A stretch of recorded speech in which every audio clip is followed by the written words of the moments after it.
We look into the dark between stars and instinctively call it empty. When we point our telescopes into that vast blackness, when we zoom past planets and glowing nebulae, there is always a moment where the image fades into silence. No light, no color, just space. And for centuries, that darkness has carried a simple label in the human mind: nothing. Nothing is comforting. Nothing feels safe. Nothing suggests absence, stillness, peace. But what if that word has been misleading us from the very beginning? Early astronomers believed the universe was mostly filled with stars, worlds, and light, separated by harmless gaps. Those gaps, they assumed, were just emptiness, a backdrop, a passive stage where cosmic objects happened to exist. Space itself was not a thing. It was merely where things were not. That assumption survived for a long time because it felt intuitive. After all, when we remove air from a container, we call it a vacuum. When sound disappears, we call it silence. When light vanishes, we call it darkness. Our language is built to equate absence with non-existence, yet the universe has a habit of quietly disagreeing with human intuition. When scientists first tried to define absolute emptiness, they discovered something unsettling. No matter how carefully they removed particles, no matter how cold or isolated the environment became, space never behaved like true nothingness. Instruments detected faint activity, tiny fluctuations, subtle movements that should not have been there. At first, these anomalies were dismissed: measurement errors, background noise, imperfect equipment. It was easier to blame tools than to question the idea of emptiness itself. But the signals did not go away. Instead, they became more precise. Even in the deepest voids between galaxies, regions so distant that light takes billions of years to cross them, space refused to remain quiet. Something was always happening. Something small. Something fleeting. Something just below the threshold of human perception. This raises an uncomfortable question. If nothing is truly nothing, then what exactly are we looking at when we stare into the darkness? The illusion begins with our senses. Human eyes evolved to detect stars, fire, and sunlight, not subtle energies drifting through a cosmic vacuum. Our brains are trained to ignore what does not directly affect survival. We notice motion, contrast, sound. We overlook stillness. We overlook silence. We overlook anything that does not announce itself loudly. But silence does not mean absence. In a quiet room, the walls still vibrate. Air molecules still move. Electromagnetic waves pass through your body without permission or awareness. The room feels empty only because your senses are limited. Space may be no different. The darkness between stars feels empty because it does not shine. It does not speak in frequencies we instinctively understand. It does not behave in ways that trigger alarm or recognition. And yet, when observed carefully enough, it behaves less like a void and more like a presence waiting patiently to be noticed. Some physicists describe empty space as restless. Others call it unstable. A few choose their words more cautiously, as if afraid that naming it too clearly might give it too much importance. Because once you admit that emptiness is not empty, a cascade of questions follows. If space contains activity, does it contain structure? If it has structure, does it have rules? If it follows rules, could it change over time? And perhaps the most unsettling question of all, if space is something rather than nothing, could it also be doing something when we are not looking? We tend to imagine the universe as a collection of objects floating in an otherwise passive void. Stars burn, galaxies collide, black holes consume. Space merely watches. But what if space itself participates? What if it is not just the stage, but part of the story? This idea is not dramatic in the way science fiction portrays it. There is no sudden revelation, no violent awakening, no moment where the universe speaks back. Instead, the realization arrives slowly, almost politely, through equations that refuse to balance and experiments that yield results they were never designed to detect. The most disturbing part is not that space might be active, it is that it might have been active all along. Human history is filled with moments where we mistook invisibility for absence. We once believed air was nothing. We once believed germs were imaginary. We once believed time flowed the same everywhere. Each time, reality waited patiently for us to catch up. Now we may be standing at the edge of another such misunderstanding. The darkness between stars does not glow, does not move, does not announce itself. But that does not mean it is empty. It may simply be subtle. It may operate on scales too small, too vast, or too quiet for us to immediately comprehend. And if that is true, then the universe is not mostly made of things surrounded by nothing. It is made of something we barely understand, hiding in plain sight. As we move forward, the question is no longer whether space is empty. The question is what emptiness has been doing while we assumed it was not there at all. And that question gently leads us to the next realization. Because the moment scientists stopped trusting the silence of space, they began to hear things they were never meant to hear. The first hints arrived quietly, almost politely, as if the universe did not want to alarm anyone. For a long time, scientists assumed that if space was empty, it should behave like emptiness. No resistance, no motion, no surprises. Equations built on this assumption worked well enough to map planets, predict eclipses, and guide spacecraft across millions of kilometers. There was no urgent reason to question the silence between stars, and so most people did not. But in the late 19th and early 20th centuries, something subtle began to feel off. Not dramatic enough to make headlines, not strange enough to trigger panic, just inconvenient. Physicists attempting to understand light noticed that it behaved oddly when traveling through nothing. Waves usually need a medium, water waves need water, sound waves need air. So what exactly was light moving through? At the time, the most reasonable answer seemed obvious: an invisible substance filling all of space. They called it the ether. It was supposed to be perfectly still, perfectly transparent, and absolutely undetectable, except that light clearly depended on it. That idea felt safe, familiar, comforting, until experiments began failing. Carefully designed measurements tried to detect Earth's motion through this invisible medium. If space truly contained something, our planet should be moving through it like a ship through water.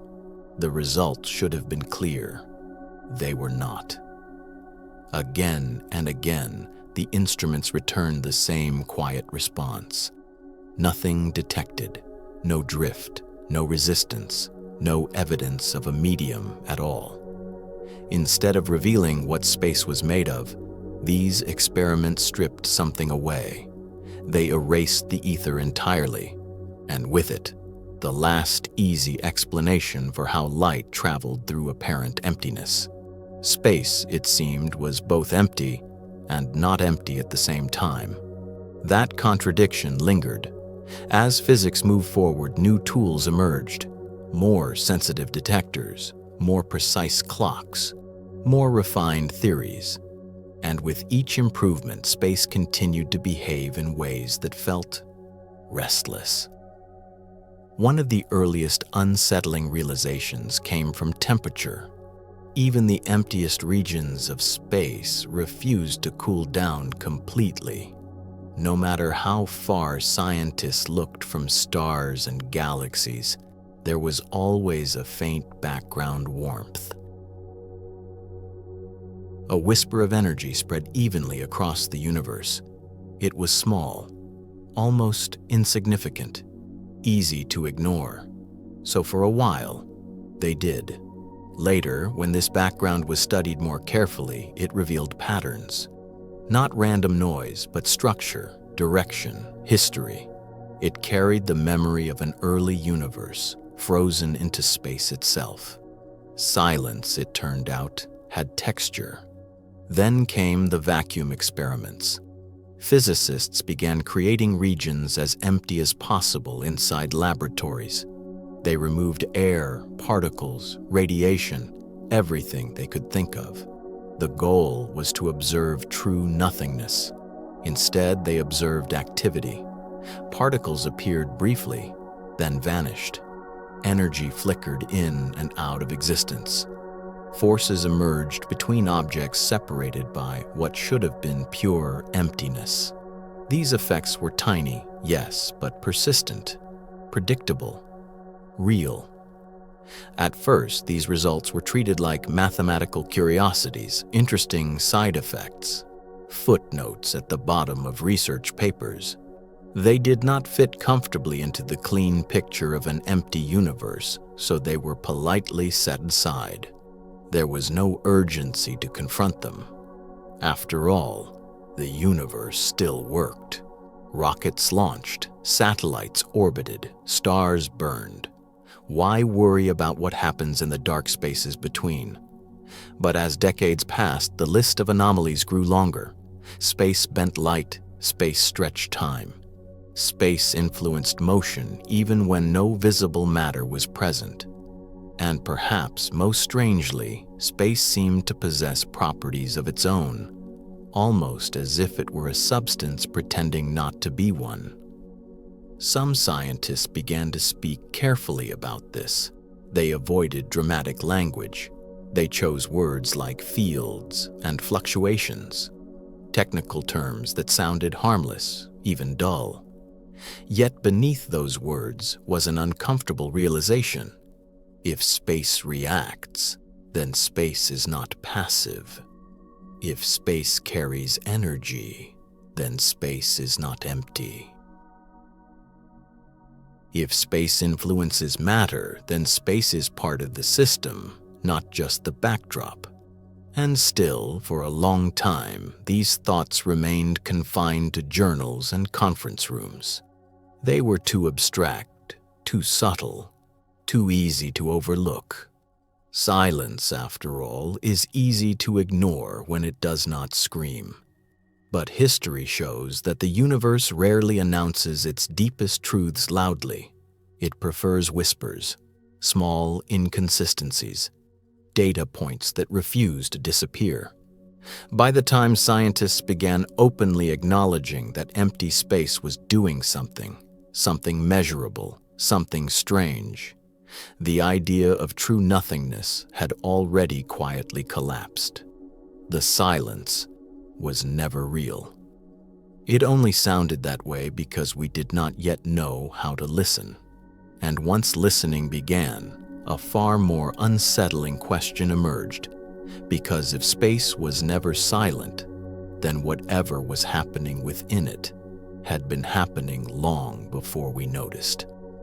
When scientists finally accepted that space was not truly silent, they began to notice something even more unsettling. It was not just that emptiness reacted, it moved. At the smallest scales imaginable, far beyond the reach of human senses, space revealed a quiet restlessness. Not dramatic, not violent, more like a constant gentle trembling. so subtle that calling it motion almost feels misleading. This is where the idea of the vacuum begins to change. In everyday language, a vacuum means nothing is there. No air, no particles, no activity. But in the language of modern physics, a vacuum is something else entirely. It is the lowest possible energy state of space. And even at its lowest, space refuses to sit still. In carefully controlled experiments, physicists observed particles appearing from nowhere, lingering for an impossibly brief moment and then vanishing again. They were not imagined. They were not errors. Their effects were measurable, repeatable, and disturbingly consistent. These fleeting visitors are often called virtual particles, though the name is misleading. They are not imaginary. They influence reality in subtle but undeniable ways. They push, they pull, they exchange energy, and then they disappear, as if embarrassed to have been noticed. Space, it seems, is constantly borrowing energy from itself. This behavior is not loud. There is no flash, no burst of light. It is more like the surface of a calm lake that never fully freezes. From a distance, it looks perfectly still. But up close, tiny ripples are always forming, colliding, dissolving. Even in absolute darkness, even at temperatures approaching absolute zero, space continues this quiet dance. Nothing rests.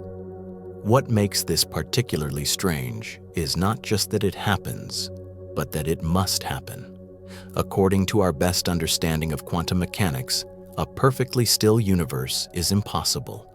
Absolute calm violates the rules. Space is required to fluctuate, to jitter, to remain slightly uncertain at all times. Emptiness, by definition, is unstable. This realization leads naturally to a deeper and more uncomfortable idea.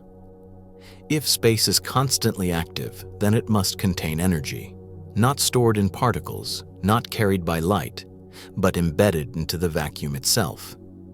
This is where scientists begin to lower their voices. Vacuum energy, sometimes called zero-point energy, is the baseline energy of empty space. It is not something added to the universe. It is something the universe cannot get rid of. Even if every star burned out and every particle decayed, this energy would remain quiet, invisible, persistent. On paper, this energy behaves nicely. It fits into equations. It explains why fluctuations exist at all. It gives structure to the quantum vacuum. Everything appears manageable until the numbers are calculated. When physicists attempt to estimate how much energy empty space should contain, the results are not just surprising, they are absurd. According to these calculations, the energy hidden in the vacuum should be immense. So immense, in fact, that it dwarfs all visible matter and radiation in the universe combined. Not by a small margin, by orders of magnitude so large they become difficult to even describe. Galaxies, stars, planets, everything we see, would be a thin layer of foam floating on top of a vast, invisible ocean of energy. And yet, the universe does not behave like that. If this enormous vacuum energy fully expressed itself, space would expand violently, atoms would never form. Structure would be impossible. Reality as we know it would tear itself apart almost instantly. But it does not. Instead, the universe expands calmly, gradually, almost gently. Something does not add up. This discrepancy is one of the most uncomfortable problems in modern physics. Not because it is unsolved, but because it highlights how incomplete our understanding truly is. The equations insist that empty space should be unimaginably energetic. Observations insist otherwise. Both appear correct. So where is the missing energy? Some suggest it cancels itself out. Others propose unknown mechanisms that suppress it. A few quietly wonder whether we are misunderstanding space itself at a fundamental level, because if the vacuum contains energy we cannot fully account for, then space is not just restless, it is restrained, holding back something immense. And that idea changes the emotional texture of emptiness. The darkness between stars no longer feels neutral, it feels controlled, balanced, as if the universe is carefully maintaining a delicate internal tension, one we barely perceive. The vacuum is not asleep. It is humming softly, governed by rules we only partially understand. Which brings us to a troubling thought. If empty space contains energy, and if that energy influences the behavior of the entire universe, then emptiness is not passive at all. It is active. It shapes expansion. It affects motion. It defines what can and cannot exist. And once we accept that, another question naturally emerges, one that feels almost inevitable.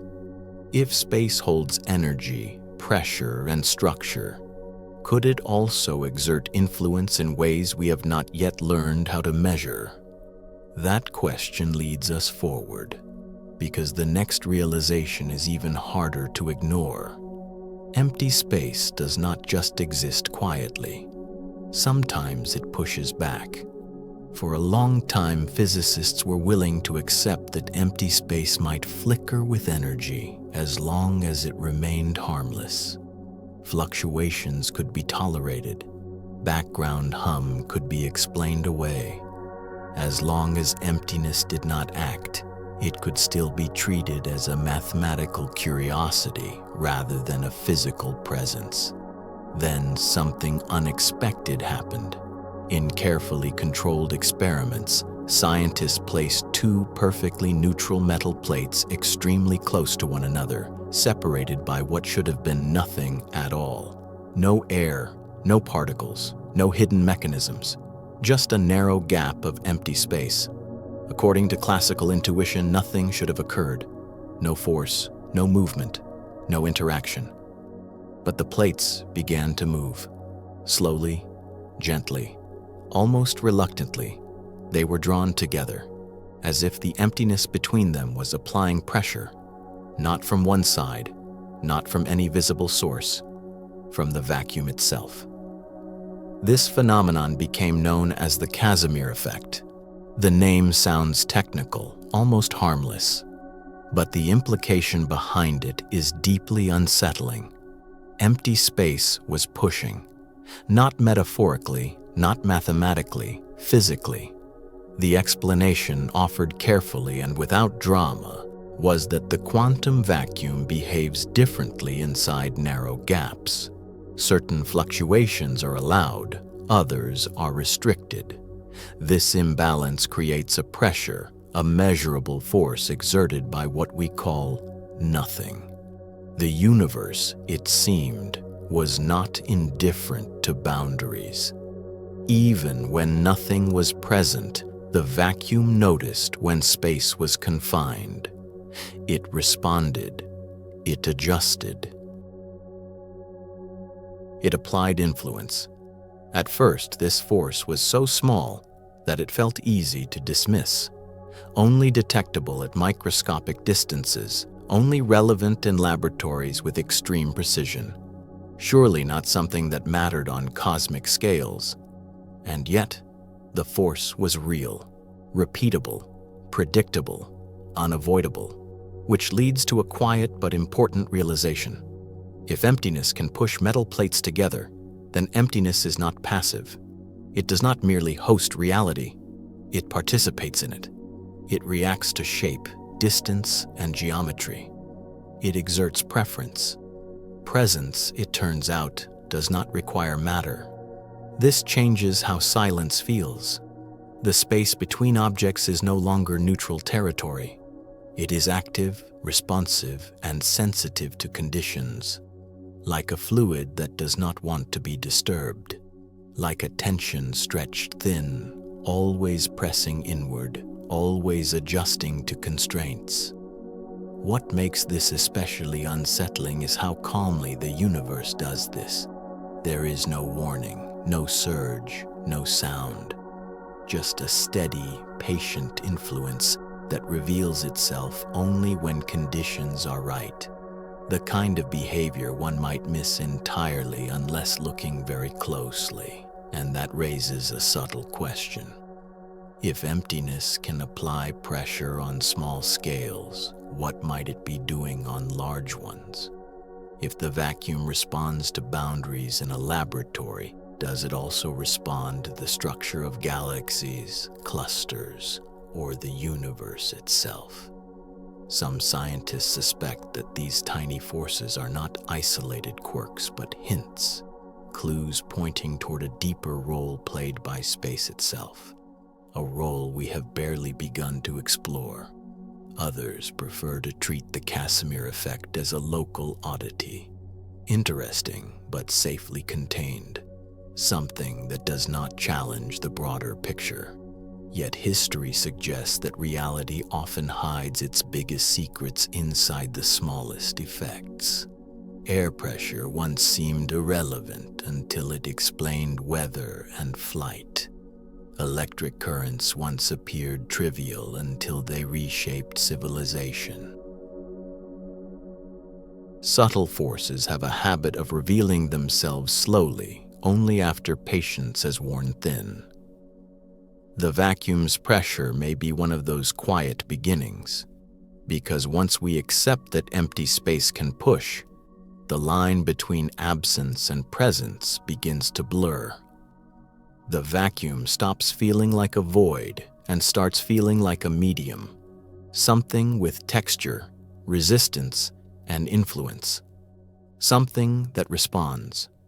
And if space can exert pressure without matter, without particles, without light, then it may also be shaping the universe in ways we have not yet fully recognized.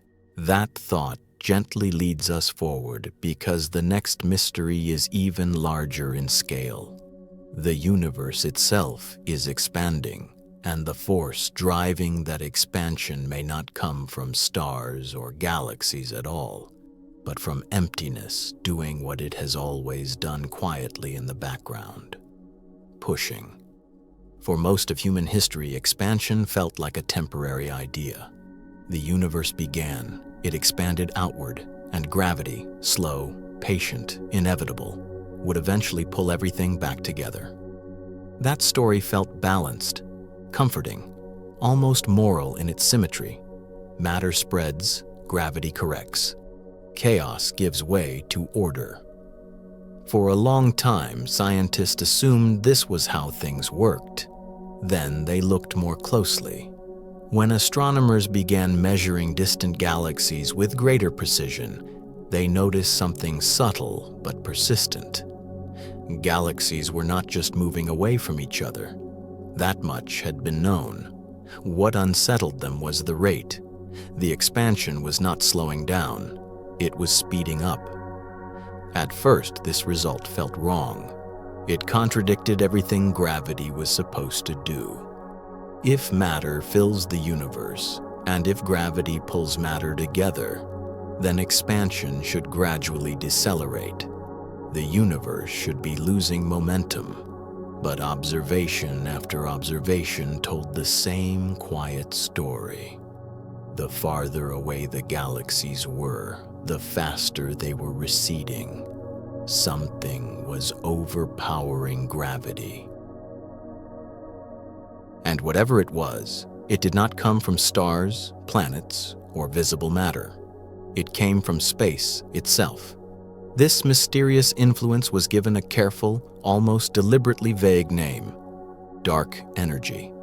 Not because it is evil or dramatic, but because it is hidden, unknown, resistant to direct detection, a placeholder for something no one fully understands. What makes dark energy unsettling is not just that it exists, but how it behaves. Unlike matter, which clumps together, dark energy appears to spread evenly. It does not collect in galaxies or clusters. It does not form structures. It fills space uniformly, quietly influencing everything at once. And the more space there is, the stronger its effect becomes. This creates a strange feedback loop. As the universe expands, there is more empty space. As there is more empty space, dark energy has more room to act. As dark energy acts, expansion accelerates even further. Emptiness fuels growth. This is difficult to reconcile emotionally. We are used to thinking of emptiness as a lack, not a driver. As something that waits, not something that pushes. Yet here, on the largest scales imaginable, space itself appears to be shaping the destiny of the cosmos. Not aggressively, not violently, calmly. Dark energy does not tear galaxies apart overnight. It does not announce itself with explosions or light. It simply continues, patiently, stretching the fabric of reality a little more each moment. The unsettling part is how natural this process feels once it is accepted. The universe is not being pushed outward by some external force. It is expanding because space wants to expand, or perhaps because it cannot help but expand. Some physicists describe dark energy as a property of the vacuum. Others treat it as a field permeating space. A few cautiously suggest it may be linked to the same vacuum energy hinted at by quantum fluctuations, restrained but not eliminated. None of these explanations feel complete. And that incompleteness lingers. If dark energy truly belongs to empty space, then emptiness is no longer neutral ground. It is an active participant in cosmic evolution. It determines distances, separations, and ultimately the future of everything that exists. Galaxies may drift so far apart that their light never reaches each other again. Stars may burn out in isolation. The universe may grow quieter, colder, and darker. Not because matter disappears, but because space itself keeps expanding between what remains. This is not destruction, it is separation. And separation driven by emptiness feels deeply different from separation driven by force.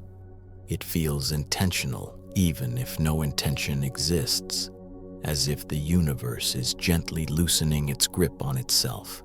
Which raises a quiet, unsettling question. If empty space can accelerate the expansion of the entire universe, shaping its fate over billions of years, then how passive can emptiness really be? Perhaps space is not just where things happen, perhaps it is the reason they happen the way they do. And once that idea settles in, another thought follows naturally. Because if emptiness influences structure, distance, and time itself, then it may also carry something else. Something more subtle. Something we have not yet learned how to name. Once we accept that empty space is active, restless, and powerful enough to shape the expansion of the universe, a quieter question begins to surface. It does not arrive with urgency. It does not demand an answer. It simply lingers, waiting to be acknowledged. If space has energy, if it has structure, if it responds to boundaries, pressure, and time, then what else might it be capable of? In everyday life, a medium is something that carries. Air carries sound, water carries waves, wires carry signals. Even empty-looking materials like glass or crystal carry information in subtle ways.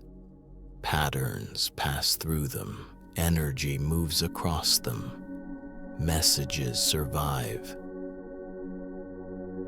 Space, for most of history, was excluded from this category. It was treated as the absence of a medium, the place where things travel, not something that travels itself. But modern physics has been quietly eroding that distinction. Fields fill space, energy resides in it, fluctuations ripple through it, expansion is driven by it. None of these behaviors fit comfortably with the idea of a passive void. So a careful question emerges. Could emptiness carry something? Not objects, not signals in the way we understand them, but patterns, imprints, relationships, the faint memory of what has passed through it.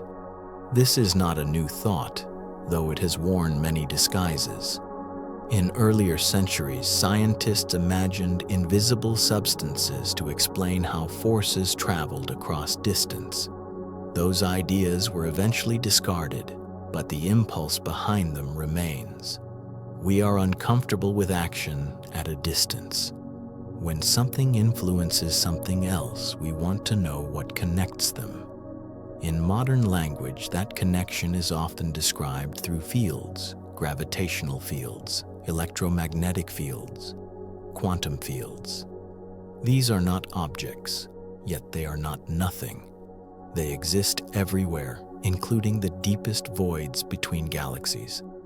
And fields, remember, they carry information about mass, charge, and motion. They encode relationships between objects separated by enormous distances. They respond to changes, sometimes instantly, sometimes with delay. Space filled with these fields begins to look less like emptiness and more like a fabric woven with invisible threads. The idea of memory in space is especially delicate. It sounds poetic, almost philosophical. But in physics, memory does not mean awareness or intention. It means persistence, the ability of a system to retain information about past states. When a gravitational wave passes through space, it stretches and compresses space itself. For a moment, distances change. Time shifts slightly. Then the wave moves on. But the effect was real. Space responded. It participated, and the question remains, does it return to exactly the same state afterward, or does something subtle remain? On the smallest scales, quantum interactions leave traces. Entanglement creates correlations that persist across distance and time. Information is conserved in ways we do not fully understand. Even black holes, once thought to erase information completely, now appear to preserve it in some form. Information, it turns out, is harder to destroy than matter. So where does it go? Some theories suggest that information is woven into the structure of space itself, not stored like a record, but embedded as relationships. Patterns encoded into the vacuum, too faint for us to directly observe, yet fundamental to how reality unfolds.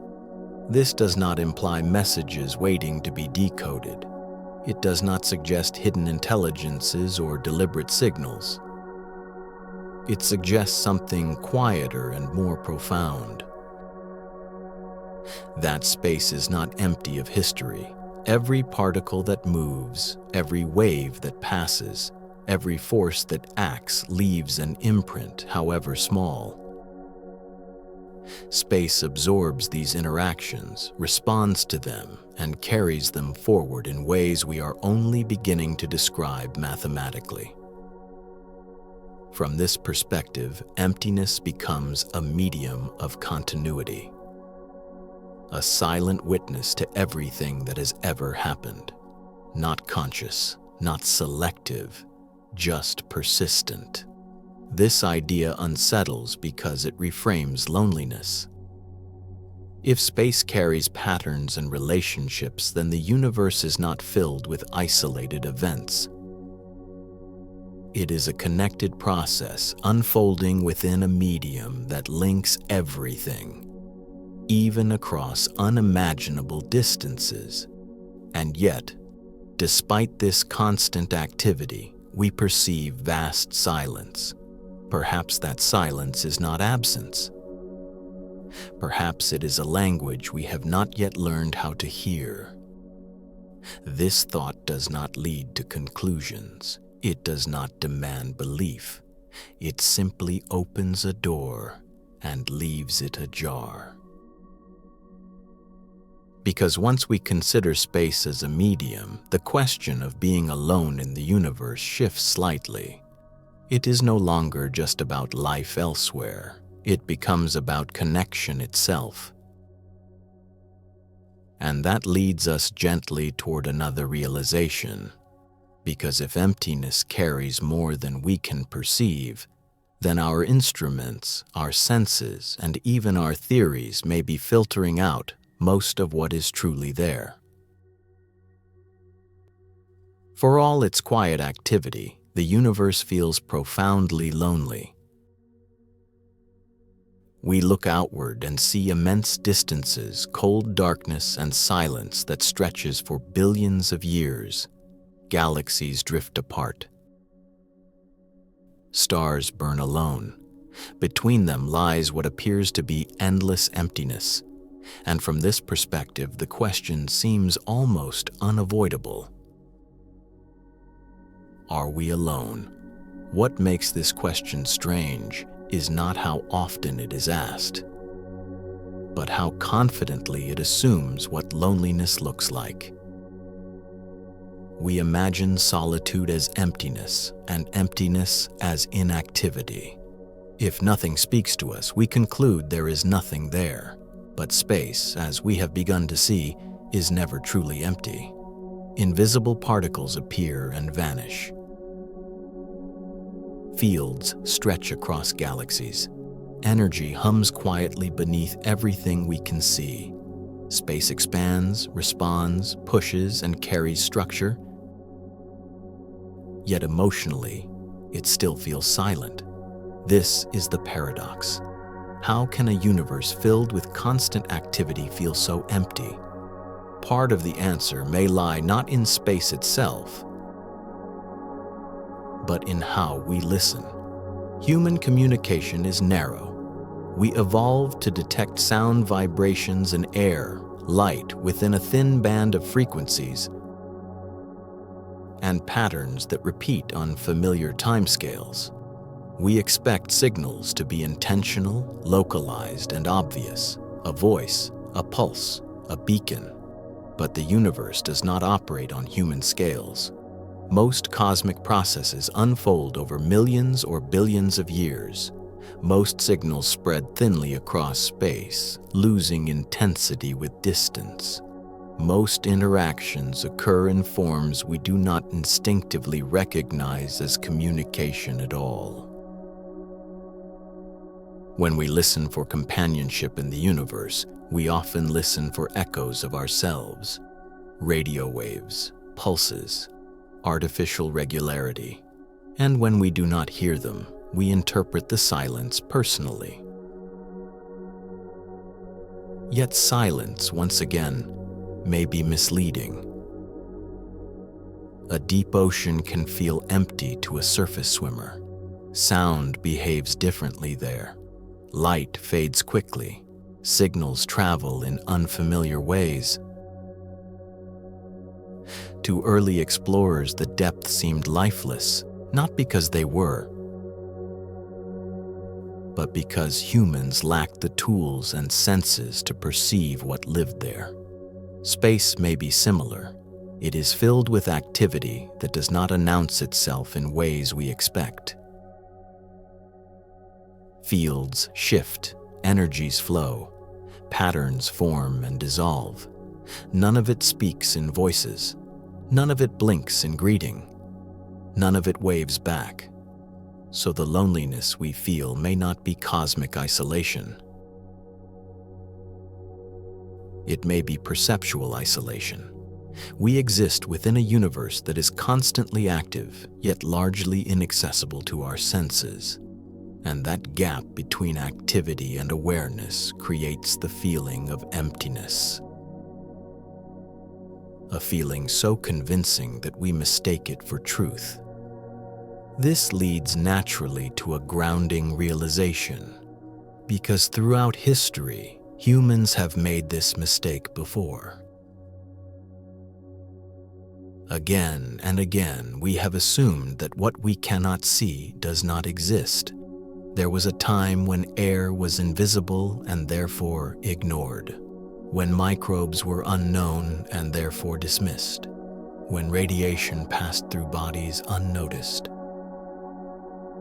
when time itself was thought to flow identically everywhere. In each case, the limitation was not reality, it was perception. Our senses are tuned for survival, not truth.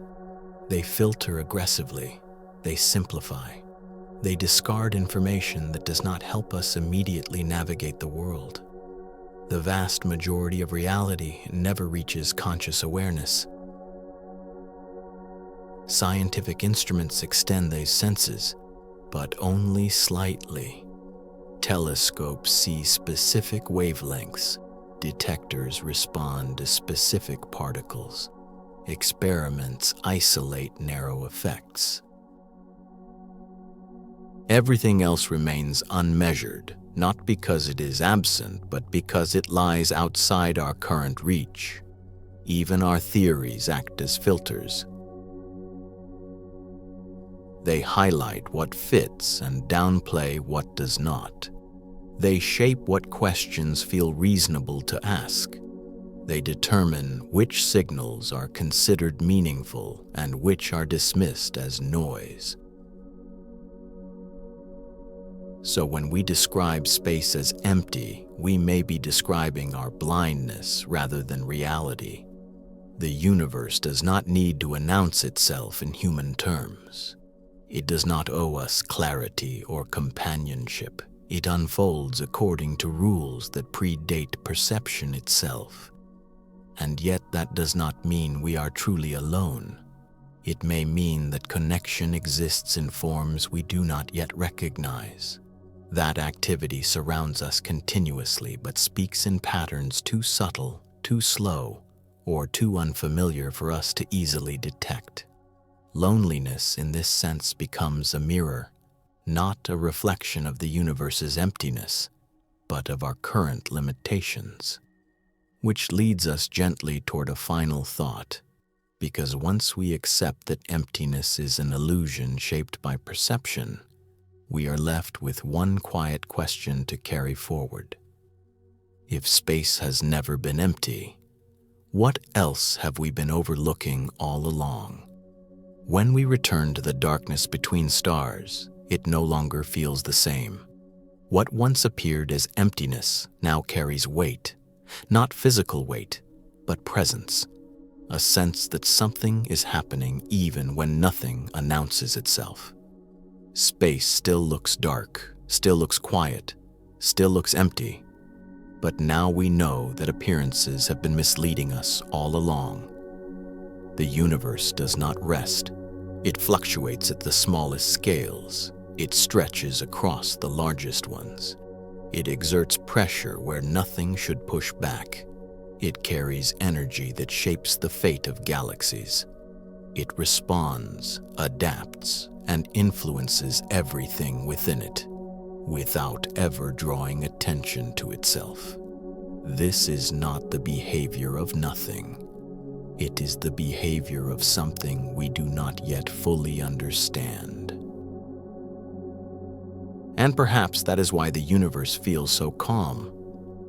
Activity does not need drama to be profound. The deepest processes often unfold silently, steadily, without spectacle. Space does not demand to be noticed.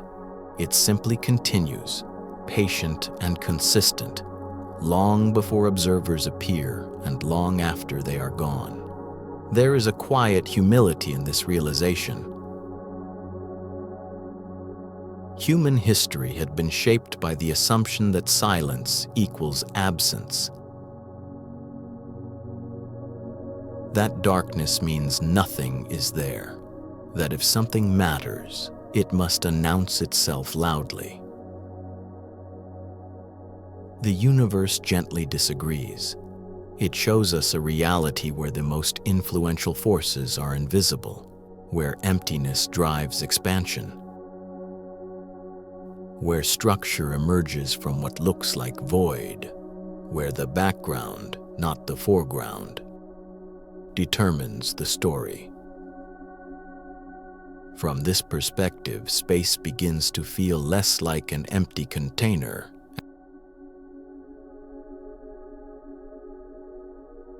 and more like a living system, not alive in the biological sense, not aware, not intentional, but active in a way that defies our usual categories: responsive, dynamic, always doing something even when we are not watching. And that shifts how loneliness feels. If space is active, then silence is not rejection. If emptiness is structured, then darkness is not neglect.